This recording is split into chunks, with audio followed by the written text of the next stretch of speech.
বনি ইসরায়েলের এক লোক সিরিয়াল কিলার ছিল, খালি মার্ডার করতো, সিরিয়াল মার্ডার, 1টা 2টা 3টা 10টা 5টা করতে করতে করতে করতে 99টা মার্ডার করেছে। কয়টা? এলাকায় আছে না কিরকম কেউ? 99টা মার্ডার, কল্পনা করা যায়? 99 জন মানুষকে সে নিজ হাতে হত্যা করেছে। 99 মার্ডার করার পরে তার মনে ভয় আসলো, হায় রে, না জানি আল্লাহ আমার সাথে কেমন আচরণ করে আখিরাতে, আমার তাওবা আছে কিনা কপালে জানি না, আমার তো ক্ষমা নাই, কি করব আমি? তো সে লোকজনদেরকে জিজ্ঞেস করলো, আমার ক্ষমা আছে কিনা, এটা কে বলতে পারবে, আমাকে আল্লাহ মাফ করবে কিনা? তারা সবাই বললো, এই এলাকায় এক আল্লাহর ওলি আছে, তার কাছে যাও। সে আল্লাহর ওলির কাছে যেয়ে বলে, ও আল্লাহর ওলি, আমি 99টা হত্যা করেছি, 99টা মার্ডার, আমার কপালে ক্ষমা আছে কিনা তুমি একটু বলো। আল্লাহর ওলি কই, কি বললা? 99টা মার্ডার? হায় হায়, সর্বনাশ, তোর কোনো ক্ষমা নাই। এবার যে মার্ডার করছে কয়, আমার যেহেতু ক্ষমা নাই, তোরে বাঁচায় রেখে লাভ কি, তোরেও দিলাম শেষ করে। এবার সেঞ্চুরি করে ফেলাইছে। কথা বুঝতেছেন? আমার যেহেতু ক্ষমা নাই, তো তোরে বাঁচায় রেখে কি লাভ, তোরেও শেষ করে দিলাম। এবার সেঞ্চুরি।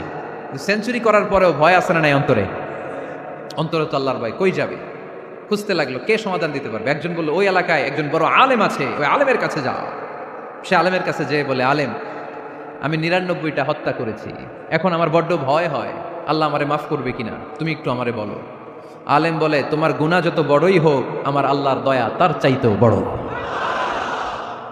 তুমি কি পাপ করেছো, কি অন্যায় করেছো তুমি? তুমি জানো না আমার রব কত মেহেরবান, তিনি কত দয়ালু, তিনি ভালোবাসার আধার, তিনি করুণার আধার। তোমার পাপ অন্যায় যদি হয় খালের পানির সমান, বিলের পানির সমান, আমার আল্লাহর দয়া সাগরের পানির সমান। তোমার পাপ আর অন্যায় যদি হয় পাহাড়ের সমান, আমার আল্লাহর ভালোবাসার দয়া হচ্ছে আকাশের সমান। তুমি যদি তওবার মতো তওবা করতে পারো, ক্ষমার মতো ক্ষমা চাইতে পারো, চোখের পানি ছেড়ে, চোখের পানির বড় দাম, চোখের পানির মধ্যে বিশাল কারিশমা, এটা আল্লাহ খুব পছন্দ করে। 2 ফোঁটা পানি আল্লাহ পছন্দ করে, 1 জেহাদের ময়দানে শহীদের গা বেয়ে ঝরে পড়া রক্তের ফোঁটা, 2 হচ্ছে অনুতপ্ত বান্দার চোখের পানির ফোঁটা। বান্দা যখন অনুতপ্ত হয়ে চোখের পানি ছেড়ে কাঁদে, তার চোখের পানি চোখ বেয়ে, নাকের ডগা বেয়ে মাটিতে পড়ার আগেই ওই অনুতপ্ত বান্দার সব গুনাহ আল্লাহ মাফ করে দেয়। সে জিজ্ঞেস করলো, আমার ক্ষমা আছে কিনা? আলেম বলে, আছে, ক্ষমা আছে।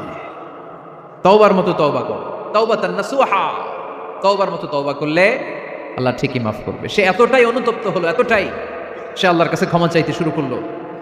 আলেম পরামর্শ দিল, তুমি যে এলাকায় থাকো এলাকাটা ভালো না, এলাকাটা ছাড়ো, এখানে সব ডাকাতদের এলাকা, তুমি একটা ভালো এলাকায় যাও, ওখানে যে তওবা করে ভালো মানুষ হয়ে যাও। সে নিয়ত করে কাপড় চোপড় গুছিয়ে ভালো এলাকায় যাবে। ঘর থেকে বেরোয়ার সাথে সাথেই মালাকুল মাউত চলে আসছে, তার রুহু কবজ করে ফেলছে। এখন রুহু কে নিয়ে যাবে? ফাজাআত মালাইকাতুর রাহমা ওয়া মালাইকাতুল আযাব, রহমতের ফেরেশতারাও আসছে, আযাবের ফেরেশতারাও আসছে। রহমতের ফেরেশতারা বলে, না না, সে তওবার নিয়ত করেছে, যদিও তওবা করতে পারে নাই, যদিও ভালো এলাকায় যেতে পারে নাই, তওবার নিয়ত করেছে, অনুতপ্ত হয়েছে, ক্ষমা চাওয়ার চিন্তা করেছে, আমরা তার রুহু নিয়ে ইল্লিনে রেখে দেব। আযাবের ফেরেশতারা বলে, না না, 99টা হত্যা করার পরে আরো একটা হত্যা করে সেঞ্চুরি করেছে, এখনো তো ভালোভাবে তওবা করতে পারে নাই, তার রুহুটা নিয়ে আমরা সিজ্জিনের ভেতরে ঢুকায়ে দেব। 2 দল ফেরেশতার মারামারি, এ বলে আমরা নিব, এ বলে আমরা নিব, ঝগড়া আছে না নাই? আল্লাহ বললেন, রাখো রাখো, ঝগড়ার দরকার নাই, এক কাজ করো, যেখানে মারা গিয়েছে ওইখান থেকে ফিতা দিয়ে মাপতে শুরু করো। ভালো এলাকাটা যদি কাছে হয় জান্নাতের ফেরেশতারা নেবে, খারাপ এলাকা যদি কাছে হয় জাহান্নামের ফেরেশতারা নেবে। খারাপ এলাকা তো একেবারেই কাছে, ঘর থেকে বেরোয়ার সাথে সাথে মৃত্যু হয়েছে, আর ভালো এলাকা তো অনেক দূর। আল্লাহ জামিনটারে আদেশ দিলেন, জামিন, এই অনুতপ্ত বান্দার জন্য তুই ভালো এলাকাটা কাছে চলে আয়, ভালো এলাকাটার জামিনটা তুই সংকুচিত হয়ে যা, যদিও ঘর থেকে বের হয়েছে একেবারে কাছে, খারাপ এলাকাটা হাজার হাজার মাইল দূরে চলে যা। ফিতা দিয়ে মাপ দিয়ে দেখে, সর্বনাশ, ভালো এলাকাটা তো একেবারেই কাছে, খারাপ এলাকাটা অনেক দূরে। আল্লাহর ফয়সালা অনুযায়ী রহমতের ফেরেশতারা তার রূহকে নিয়ে জান্নাতের ভেতরে ঢুকিয়ে দিয়েছে।